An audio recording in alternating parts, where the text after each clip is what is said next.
Why are you ignoring me? I've decided not to talk to people I don't know. I get it. I'll move out of my in-laws' place. They're totally ignoring me. I expected it from my mother-in-law, but I never thought my father-in-law would treat me this way. There's a reason why my in-laws, who used to be nice, changed. It's because of my sister-in-law who doesn't like me. Ever since she came back home, our peaceful life together has been completely messed up. Don't expect me to regret it, okay?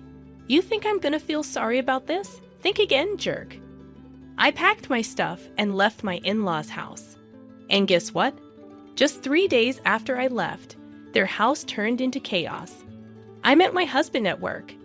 He worked in sales and came to my office often, and I was the main person he dealt with. As we spent more time together in meetings and chats, I started to like him.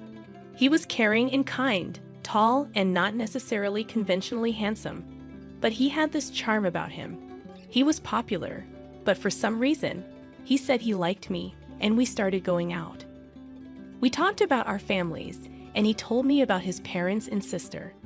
I lost my parents in an accident when I was young and grew up in an orphanage. It was a big deal for me, but when we started dating, I told him about my past. He said, "That sounds tough, but I'll always be there for you." And then he asked me to marry him. Right from the start, my husband wanted us to get married, so he quickly introduced me to his parents. During the meeting, I shared about my time growing up in an orphanage. They listened carefully and assured me that it wouldn't affect our marriage. It made me really happy. They even said that my background had no bearing on being part of their family, which warmed my heart. Only my sister-in-law, who was very close to her brother, seemed surprised, asking, "You grew up in an orphanage?" My husband had to talk to her about it. Looking back, she probably didn't like me from the start. But I didn't dwell on it then. I just thought we were getting to know each other. Before we got married, my husband and I talked about moving in with his parents. We thought about it seriously, but in the end, I decided not to leave my job. It turned out my husband was going to be transferred soon anyway. I thought about quitting to go with him, but my career was going strong, and I had just been given more responsibilities. After discussing it, we decided he would move alone. After tying the knot, I wanted to enjoy that newlywed bliss for a while. I even casually thought about visiting my husband during long weekends for a little getaway. The idea of moving in with my in-laws right after marriage seemed a bit daunting, but my husband probably felt more comfortable living with them. Plus, he likely wanted to reassure his always worried mother by having us all under one roof. Since I lost my parents early on, I'd always longed for a family, so living with them didn't sound too bad. Besides, my in-laws had always treated me kindly, and I'd grown fond of them. Juggling work and my responsibilities as a daughter-in-law was tough, but having a family made me happy and fulfilled. Then one day, my father-in-law approached me with an unexpected request.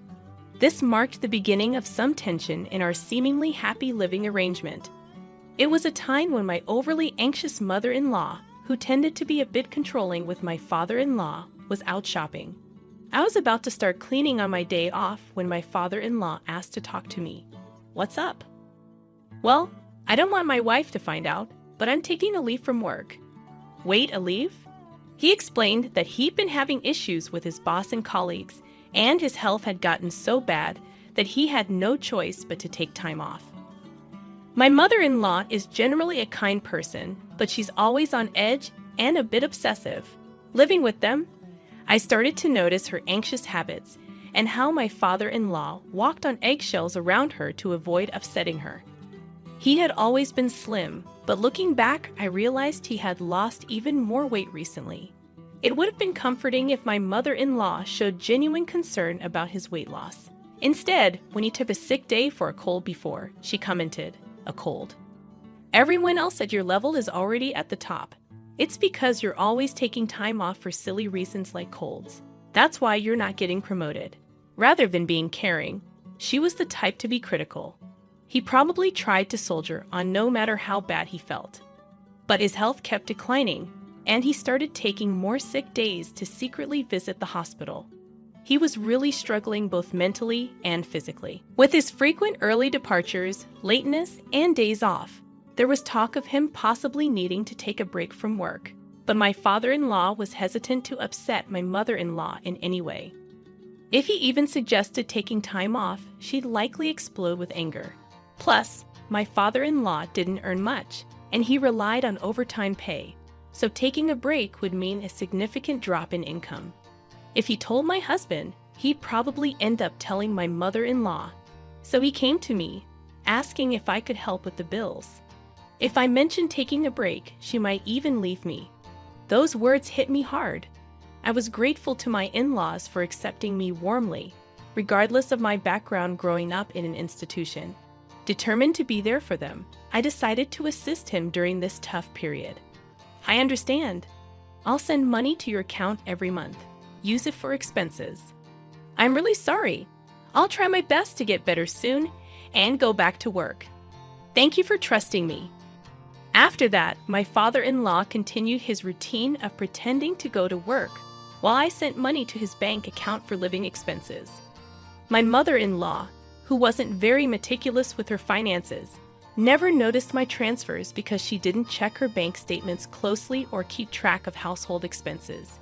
Meanwhile, my father-in-law would pretend to head to work, but instead visit a mental health clinic or take walks in the peaceful mountains. Over time, his health seemed to improve. I hoped he'd be back to work soon, but then something unexpected happened. After a disagreement with her husband, my sister-in-law decided to go back to her parents' home. There's no place like home.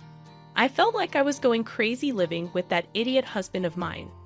I'll be staying here for a while. Can you make meals for me too? I knew right from the start that my sister-in-law wasn't fond of me. At our first family gathering, my husband was visibly upset because of her obvious disapproval. During our wedding, she wore a sour expression the whole time and even told me straight to my face, "My brother looks great, but you? He could have done better." She didn't hide her disdain for me, mentioning that it was embarrassing that I grew up without parents to attend the wedding. However, since she got married before us and had already moved out, I figured our interactions would be limited. That's why I thought living with them wouldn't be too bad. If she had still been living at home, I wouldn't have even considered moving in, knowing I'd have to deal with her constant criticism. Despite her stern attitude towards my father-in-law, I assumed her stay was temporary because of her marital issues and expected her to leave within a few days. My mother-in-law had always been kind to me, and even when my sister-in-law made snarky remarks, I trusted that my mother-in-law would stand up for me. But I was mistaken. One evening, when I came home from work, my mother-in-law's demeanor seemed off. "Is everything okay?" I asked. She seemed distant, not engaging in our usual conversation. When I inquired, she said, "Did you know you've been speaking ill of me behind my back?" "What? I've never said anything negative about you. You've always treated me well, and I'm genuinely grateful. Why am I saying anything bad? You've been acting like the perfect daughter-in-law, but you've been gossiping about me in secret." "Fine, whatever," I replied, and she left the room. As she walked away, my sister-in-law smirked. "Looks like you've fallen out of favor. Did your true colors come out? Your upbringing in an institution is really showing, huh? It's better not to gossip about people." "I haven't said anything bad about her." "Oh, it seems the neighbors heard you. When I returned after so long, they mentioned that you've been constantly criticizing her." "What? Who? Are these neighbors?" "Well, it's been a while since I got married and moved out, so I've kind of forgotten their names. I never said any of those things. Stop making things up." "Oh my, how rude of you, Mom. You're accusing me of lying and bullying," she said, storming into my mother-in-law's room. From that moment on, my sister-in-law's nasty behavior only got worse. She accused me of telling her to sleep in the hallway and take the last bath because she's just a guest. She nitpicked about every little thing and complained to my mother-in-law. Each time, I had to defend myself, explaining that I hadn't said or done any of those things. But my mother-in-law seemed completely swayed by my sister-in-law's words, falling under her influence. My sister-in-law carried on as if she had no intention of leaving anytime soon, leaving me worried sick as I headed home with a heavy heart. "I'm back," I announced, hoping for the usual warm greeting from my mother-in-law.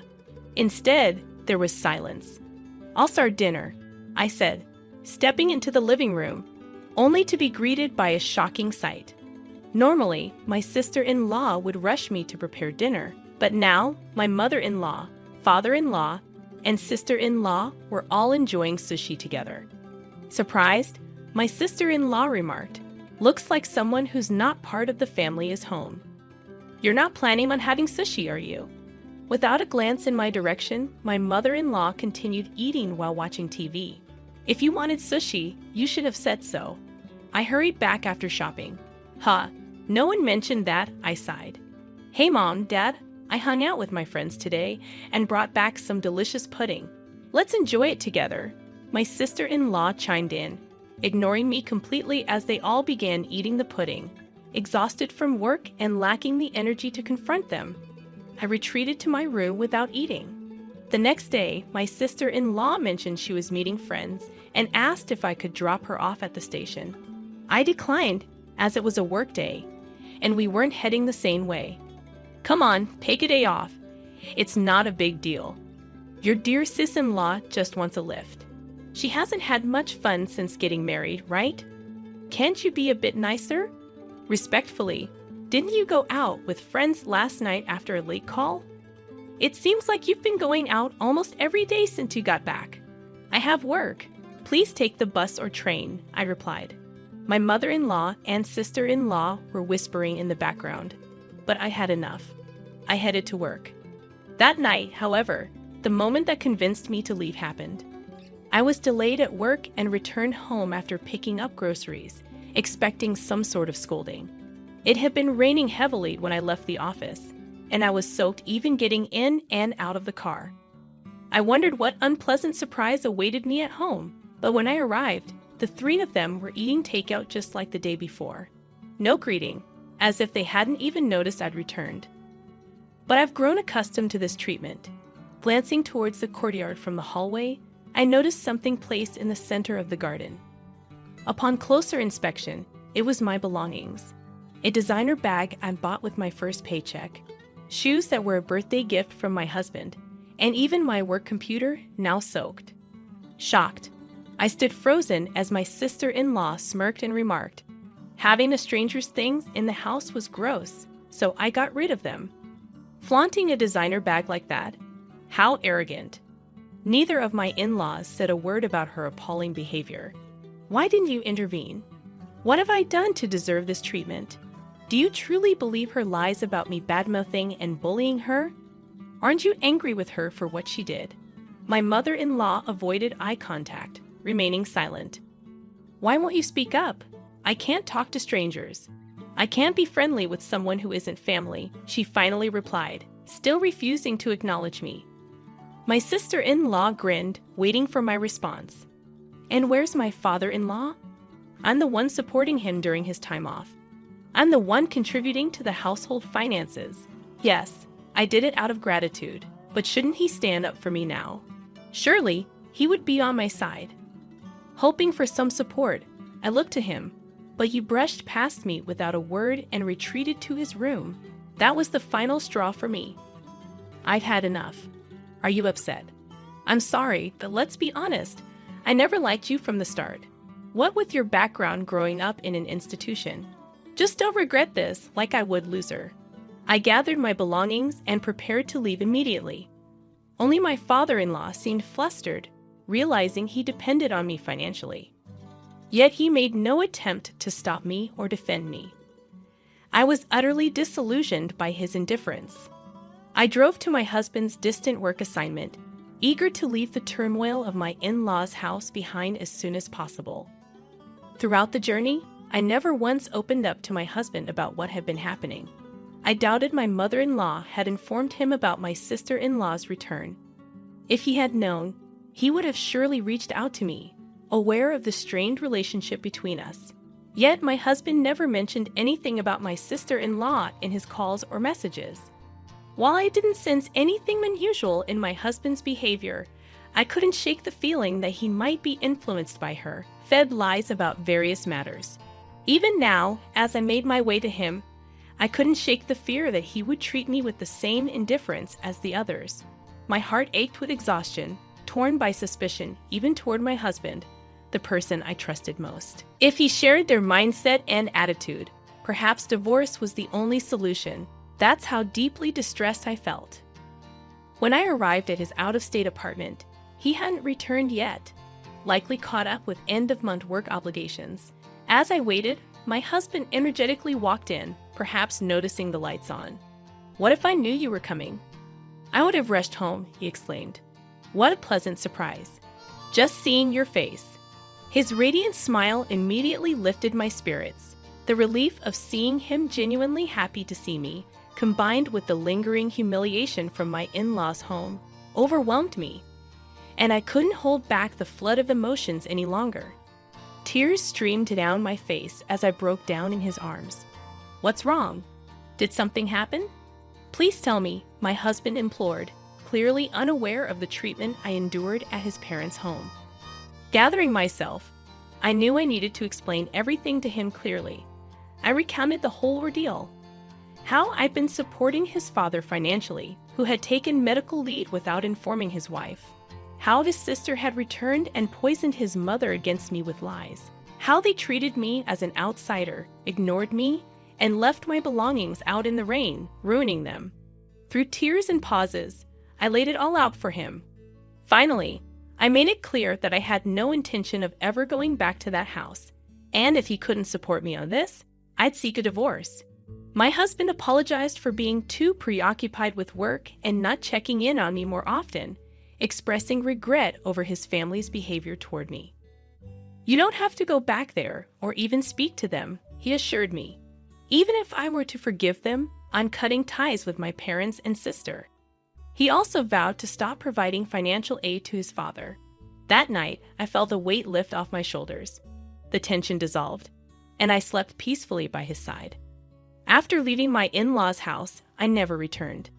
While commuting from my husband's out-of-state location wasn't feasible, I had already discussed with my company the possibility of working remotely. Since my sister-in-law and mother-in-law had begun treating me harshly, my job didn't necessarily require me to be in the office all the time. Many of my colleagues and supervisors also worked remotely. Although I still needed to visit the office a few times a month, several colleagues lived even farther away, so transitioning to remote work wasn't an issue. I hadn't truly experienced married life since moving in with his family and dealing with my sister-in-law's bullying. But now we could finally live like newlyweds. As I was setting up my remote workstation, as expected, my sister-in-law contacted me. It turned out that the day after I left their house was the day my father-in-law was supposed to get paid. Usually, my mother-in-law withdrew a certain amount and transferred it to their household account on payday, but this time she couldn't. Of course not. Until now, I have been supplementing my father-in-law's reduced salary due to his time off, I thought. Upon checking their balance, my mother-in-law confronted him, and he confessed that I had been helping them financially. "Hey, why didn't you tell me you were covering the living expenses?" He told me not to, saying he didn't want you to know, so I kept it a secret. Anyway, we're running out of money for living expenses, and there's no one to cook or do laundry. The room is a mess. As his wife, you need to come back and take care of these things and transfer money quickly. How heartless. I told you, didn't I? I don't regret this. I have no intention of going back to that house or continuing as your maid. Why should I help people who hate me, destroy my belongings, and treat me like this? Aren't you his wife? Without your help, we can't pay the electricity or gas bills. We can't even go shopping. That's why I said it. I'm an outsider, so it's none of my business, right? I hung up, ignoring my sister-in-law's ranting. Despite their relentless calls and messages, I continued to ignore my sister-in-law and mother-in-law. Even after my husband returned from work, they persisted in their attempts to contact us. When my husband finally answered, he firmly declared, "I'll never forgive you for how you treated her, and I'm never sending her back to you." I'm not coming back either. I don't consider you my family anymore. Stay away from my wife, or you'll regret it." Given my sister-in-law's affection for her brother and my mother-in-law's dependence on him, they were likely shocked by his words. A few days later, my father-in-law reached out, pleading for continued financial assistance. Despite their acceptance of me, a girl from an orphanage, into their family, I couldn't overlook their lack of support during my time of need, despite all the help I had provided. I don't owe them anything. Why should I help those who ignored me? I'll never assist you again, I firmly stated before ending the call. Subsequently, my persistent mother-in-law and sister-in-law audaciously appeared at my workplace.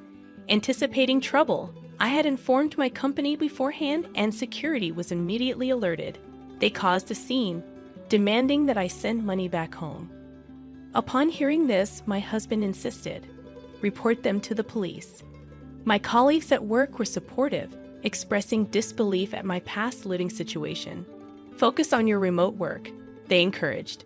Meanwhile, the pressure from my mother-in-law and sister-in-law took a toll on my father-in-law's health, leading to his resignation. My sister-in-law attempted to return to her husband's family, only to be rejected due to her affair, which had been the original cause of their conflict. This incident exacerbated their problems, resulting in an immediate divorce.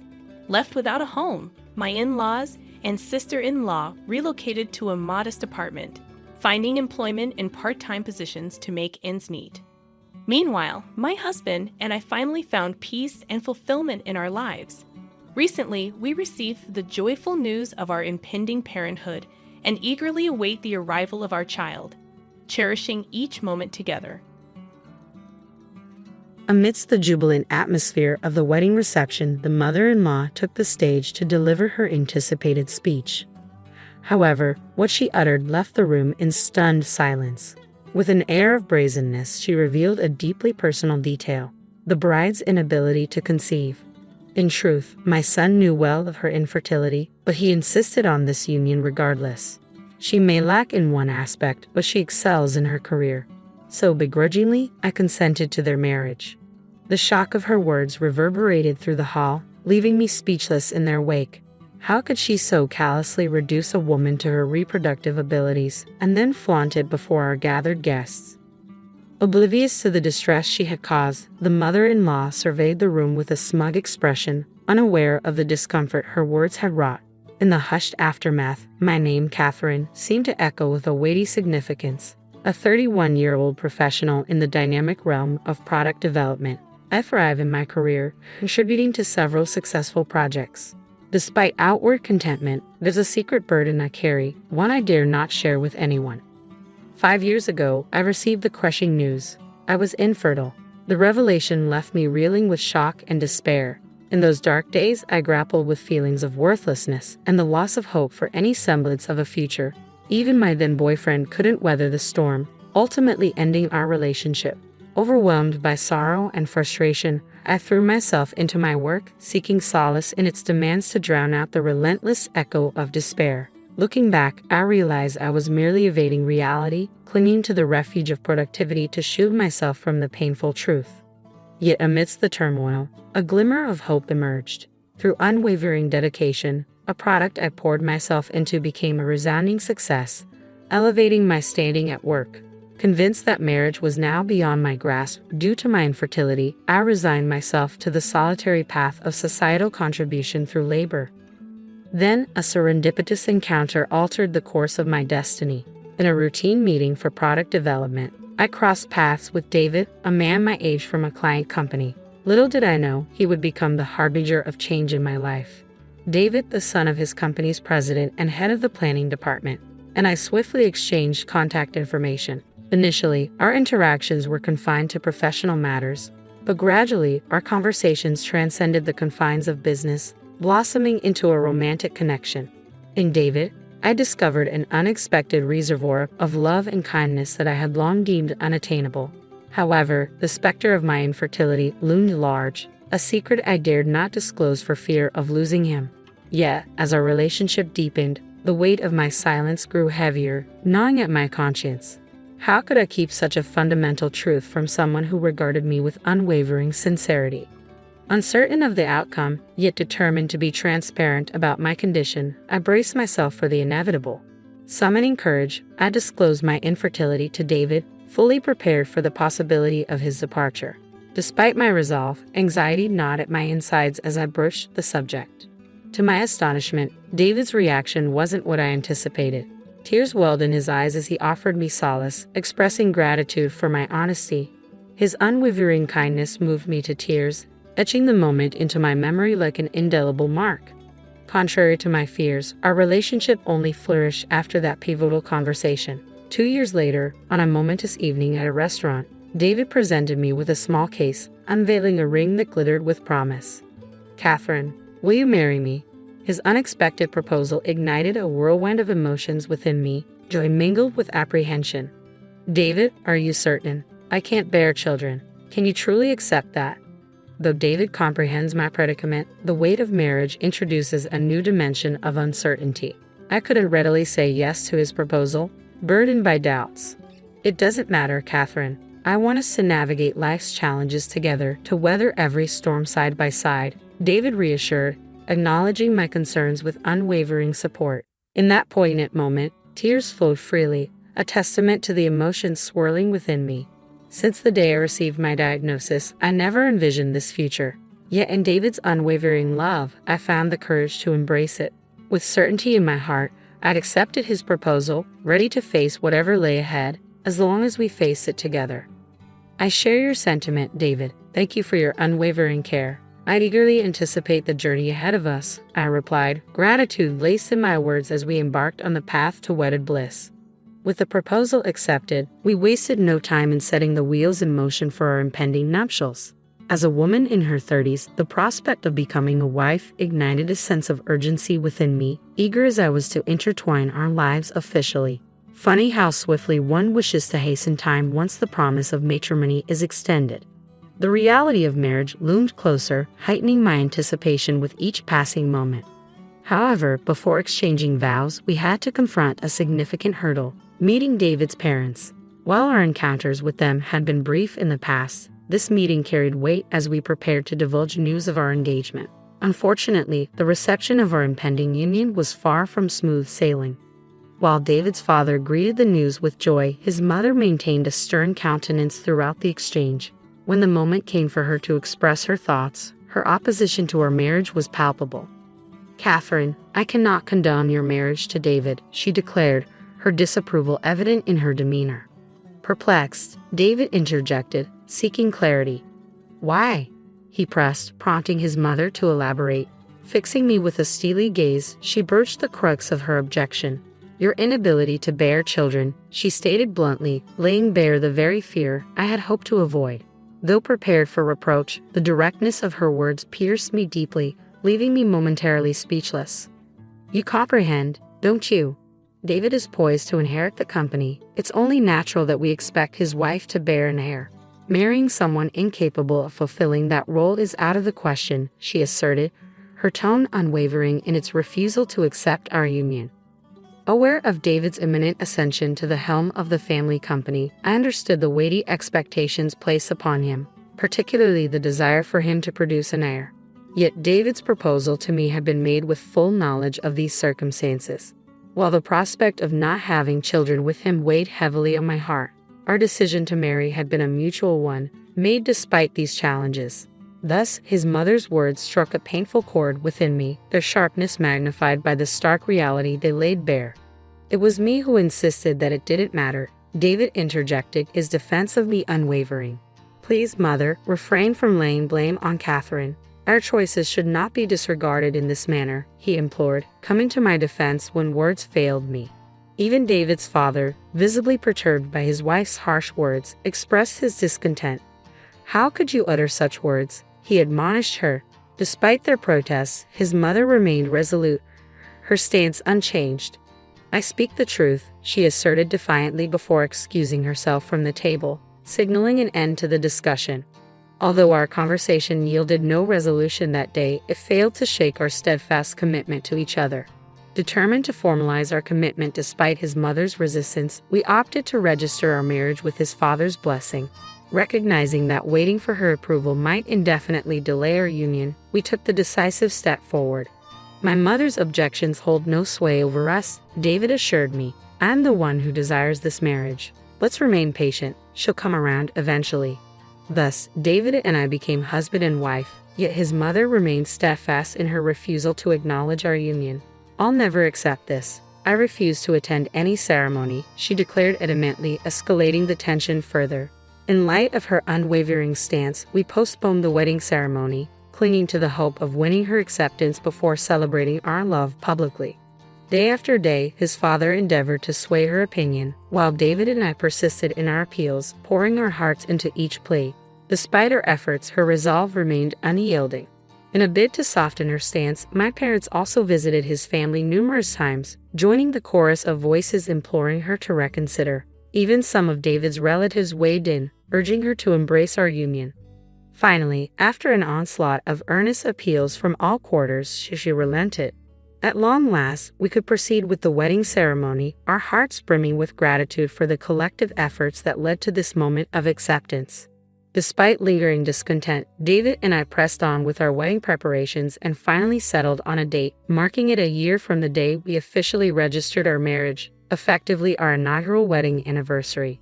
As the long-awaited day approached, a palpable sense of relief washed over us, culminating in the arrival of our wedding day itself. Filled with an overwhelming mix of emotions, I stood on the brink of tears, elated at the prospect of finally donning the wedding dress I had nearly abandoned. It felt surreal, like the culmination of a cherished dream. The ceremony unfolded seamlessly within the sacred confines of the church, setting the stage for a joyous reception.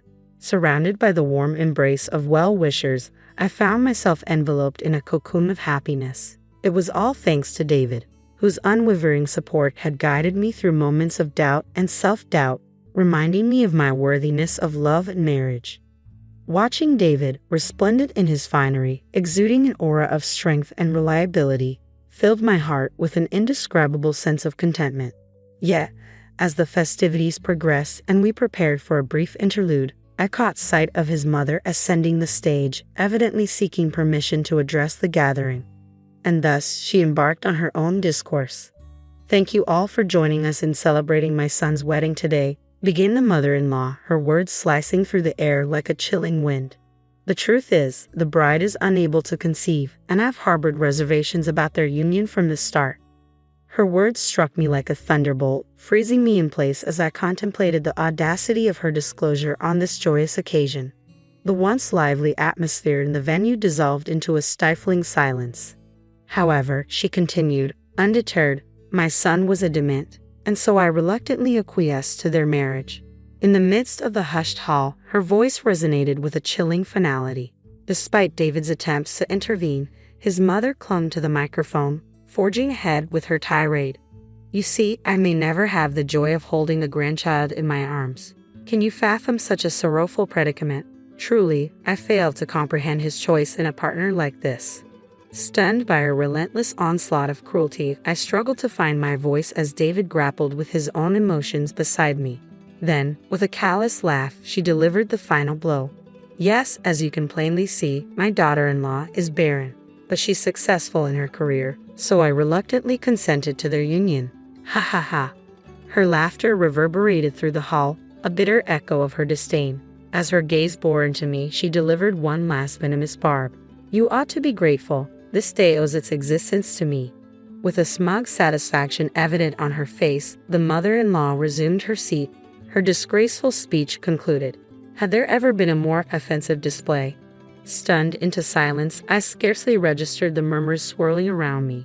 Urged by David and the venue staff, I was guided out of the hall, my mind a whirlwind of confusion and indignation. Once inside the dressing room, the floodgates of suppressed emotions burst open. Anger, sorrow, a profound sense of disappointment at the desecration of our long-awaited ceremony. Each emotion crashed over me in relentless waves, threatening to engulf me entirely.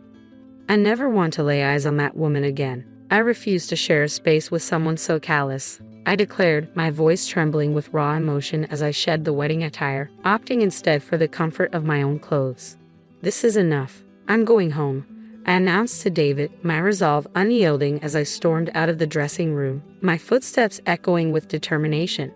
Catherine, please, just wait. David's pleas fell on deaf ears as I hastily hailed a waiting taxi at the venue's entrance. Take me home, I instructed the driver, my voice laced with a fervent urgency.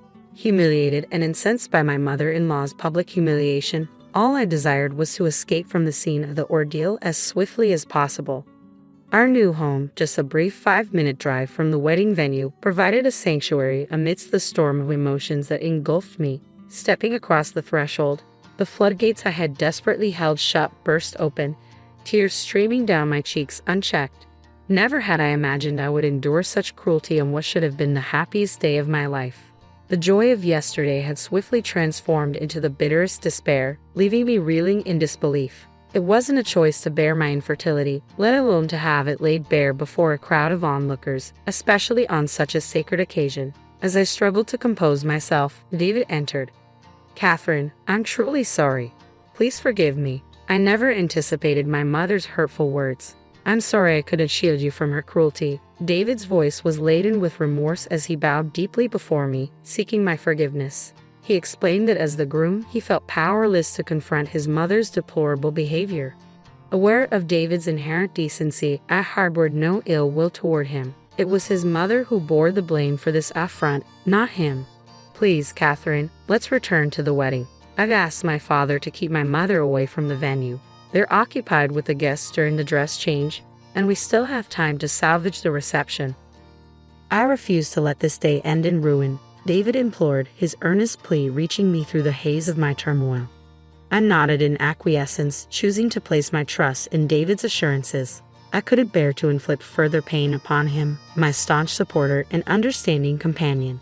Moreover, the thought of tarnishing the reception we had meticulously planned together weighed heavily on my conscience.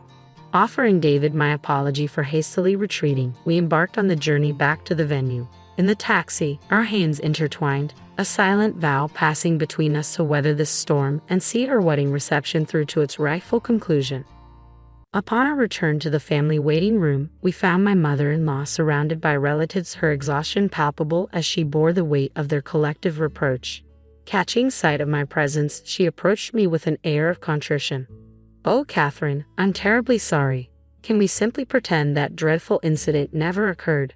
Her voice took on a pleading tone, her head bowed slightly in a gesture of supplication. It was a stark departure from the smug countenance she had worn at the reception. "What? How can you even suggest such a thing after the humiliation you inflicted in front of everyone? How can you expect us to simply forget?" My anger flared anew at her audacity, her attempt at reconciliation ringing hollow in my ears. The notion of forgiveness felt like an insult after the disgrace she had wrought. Why seek forgiveness now when you never truly accepted me to begin with? If you were so opposed, why not simply let things be? I voiced my refusal to acquiesce to her plea, my resolve unyielding as I prepared to return to the ceremony. "Don't be like that. I'm apologizing, so why won't you forgive me?" My mother-in-law's words hung in the air, laced with frustration and confusion. "I had no idea that one of your relatives was a key client of our company. It turns out, my maternal uncle oversees a significant client of my father-in-law's company. While I was away, he gave mother-in-law quite the dressing down. He even hinted at severing the business transaction. Thanks to my father-in-law's desperate apologies, the situation was barely kept under control. In that moment, clarity dawned upon me like a sudden revelation. Mother-in-law's apology wasn't born of genuine remorse but rather self-preservation. I was rendered speechless by the realization of her motives. It was then that David, who had observed our exchange in silence, finally interjected. "Mom, is that your idea of an apology? Aren't you disrespecting Catherine too much? And you're apologizing to her simply because you were reprimanded by a client?" David's voice, usually calm and composed, rang out with an uncharacteristic edge of frustration. My mother-in-law, taken aback by his sudden outburst, stared blankly in response. "Do you comprehend the magnitude of the pain you've caused Catherine, Mom?" David's voice rang out, filled with a raw intensity that echoed through the room. "You exposed her most sensitive issue in front of everyone at our wedding. As a human being, that's the lowest of lows, regardless of the circumstances. It's inexcusable. You casually brought up someone's health struggles like it was nothing." David's words surged forth, an unrelenting torrent of pent-up emotions directed squarely at his mother. He spared no detail, laying bare the hurt she had inflicted upon me, time and time again, wielding my infertility as a weapon. Today's egregious display at the reception had been the final straw. David's gaze bore into his mother with a mixture of disgust and disappointment. "I'm through with you. Consider yourself disowned if you can't accept Catherine as my wife. That's your issue to grapple with. Your words hold no sway over us. Our family's affairs are no concern of outsiders." With unwavering resolve, David severed ties with his mother in a single, decisive proclamation. There was no ambiguity in his declaration. He wanted no part in her life from this moment forward. As far as he was concerned, she was no longer his mother. "David, please, don't say such things. I want to celebrate with you. Let's not dwell on anger, all right? I won't utter another word. Let's try to salvage the mood and enjoy the rest of the wedding together, shall we?" His mother's complexion paled at David's words. Her attempts to gauge his reaction met with futility. Despite her frantic efforts to placate him, it was evident that nothing she could say would sway David's resolve. "Today isn't just about me, it's about Catherine too. We're a team. We're inseparable. Disrespecting Catherine is akin to disrespecting me. I understand that you have no desire to celebrate our union, so I suggest you leave now." David's tone was unwavering, his words cutting through the air with an icy precision. Her apologies rang hollow, mere attempts at self-preservation devoid of any genuine remorse towards me. David, with a merciless resolve, ordered her to depart, asserting that I was his sole family. "I can't believe this, David," his mother murmured in disbelief, her expression a mixture of shock and bewilderment. Clearly caught off guard by her son's unequivocal rejection, she found herself standing alone, alienated by David, me, David's father, and the rest of the relatives. With no allies left and facing the harsh reality of her situation, she reluctantly conceded defeat, her only recourse being to retreat from the scene. Once she had departed, I swiftly changed into a fresh dress, taking David's hand as we made our way back to the venue, united in our resolve. Though they remained unaware of the turmoil that had transpired, the guests greeted our return with a warm round of applause. It was evident that they had sensed the gravity of the situation and graciously awaited our return. I was deeply moved by their understanding and grateful for the comforting embrace of their warm reception. With my mother-in-law absent, the wedding reception flowed seamlessly. As David and I prepared to deliver our closing remarks, we took a moment to extend a heartfelt apology for the disruption caused earlier. With that, we successfully wrapped up the festivities without further interruption. True to David's resolve, we made the decision to cut all ties with my mother-in-law. David changed his contact details, ensuring no further communication could reach us. He even suggested we relocate, despite our recent settlement into our new home. Recognizing David's unwavering determination, I agreed to the move. The relocation expenses were graciously covered by my father-in-law, citing the troubles caused by my mother-in-law. With his support, we swiftly made the transition to our new residence. Once our move was finalized, my father-in-law took decisive action and served my mother-in-law with divorce papers. He, too, had grown weary of her mistreatment towards me, and the incident at the wedding was the final straw. Although a sincere apology managed to salvage our relationship with our uncle, who also happened to be a business associate, he had reached his limit with my mother-in-law's behavior. Consequently, she was expelled from the family home, left to forge a solitary path forward. Since David and I cut ties with my mother-in-law, we've been left in the dark about her whereabouts and well-being. From what we've heard through whispers and hearsay, it seems her disgraceful behavior at the wedding left her with no familial support. She's said to be enduring a solitary and difficult existence, scraping by in a modest apartment and working multiple part-time jobs from dawn till dusk just to make ends meet. Meanwhile, David and I are relishing in the tranquility of our married life. Though we hadn't been blessed with children, we find solace and contentment in our companionship. We're confident that as long as we continue to cherish and support each other, our bond will only grow stronger with each passing day. With this unwavering belief, we face our future hand in hand, filled with hope and anticipation for the life we're building.